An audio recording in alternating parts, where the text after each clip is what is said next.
Politics is a game of power, greed, and corruption. It's no surprise that some politicians have crossed the line and touched down in hot water with the law. These crooked politicians went from making headlines to making license plates by accepting bribes, laundering money, selling political favors, and obstructing justice. Let's look into the controversial stories of these once respected public figures who ended up in prison. Anthony Weiner. Anthony David Weiner was once a promising politician with a strong support from his constituents. However, his political career came to a screeching halt after he was embroiled in a scandal involving sexually suggestive photos. He resigned from Congress in June 2011 after it was discovered that he had sent sexually suggestive photos of himself to various women.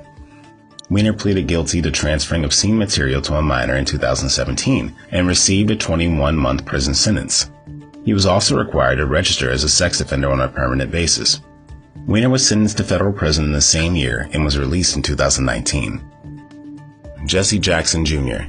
Jesse Louis Jackson Jr. was a prominent American politician representing Illinois' 2nd Congressional District for over 17 years. However, his political career was marred by financial irregularities, including the misuse of campaign funds. It's shocking to think that someone who was once entrusted with the responsibilities of public office could commit such crimes. But what could have driven Jackson to such unethical behavior? Who knows? On November 21, 2012, Jackson announced his resignation from Congress due to physical and mental health problems, including bipolar disorder and digestive problems. On February 8, 2013, Jackson admitted to violating federal campaign law by using campaign funds to make personal purchases. On February 20, 2013, Jackson pled guilty to 1 count of wire and mail fraud. On August 14, 2013, he was sentenced to 30 months in federal prison. On March 26, 2015, Jackson was released from prison. Jim Traficant. Politics can be a murky business, and sometimes even the most respectable individuals fall victim to the corruption and greed. A prime example of this is James Anthony Trafficking Jr., a Democratic member of the United States House of Representatives from Ohio. He was expelled from the House in 2002 after being convicted on 10 felony counts, including taking bribes, filing false tax returns, racketeering, and forcing his congressional staff to perform chores on his farm in Ohio and a houseboat in Washington, D.C., and serving a 7-year prison sentence. The case of James Anthony Trafficking Jr. serves as a stark reminder of the dangers of corruption in politics. So, what do you think? Is there still room for hope in a political system that has been marred by so much corruption and scandal? Let us know in the comments below. Steve Stockman. Politics is often seen as a high-stakes game where individuals are judged by their actions and decisions. Stephen Ernest Stockman's story is no different than this as he rose to the top of his field, only to face serious legal consequences for his actions.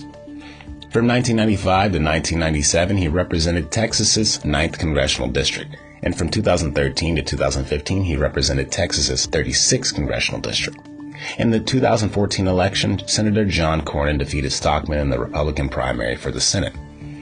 Stockman was convicted on 23 felony counts of money laundering and misappropriation of campaign contributions in 2018. He received a 10-year prison sentence and was ordered to pay $1 million in restitution. And in 2020, President Donald Trump commuted Stockman's prison terms. Chaka Fattah.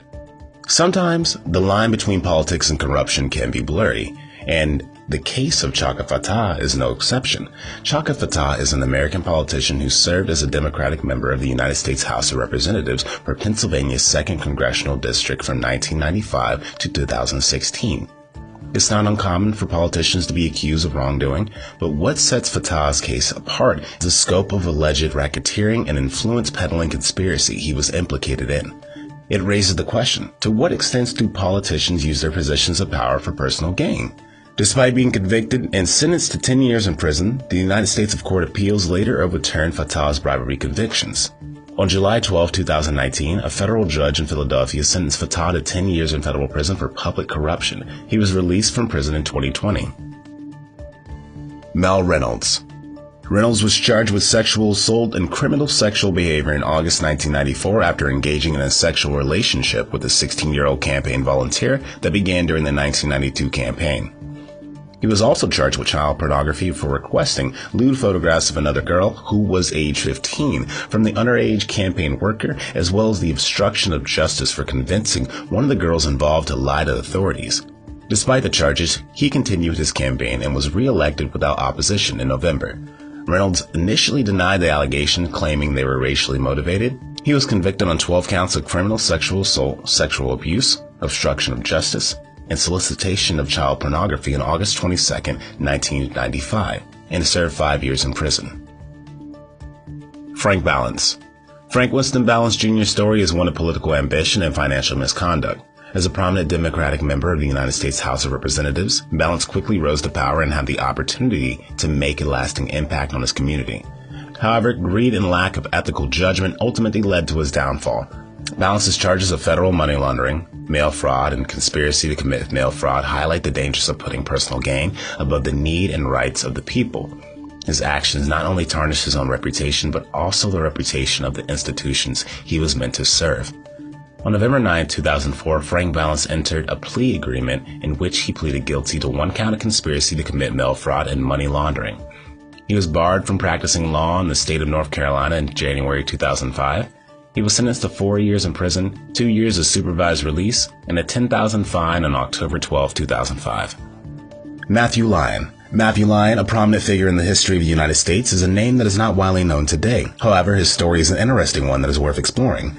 Lyon is most famously known for being the first person to be put in jail under the Sedation Act of 1798.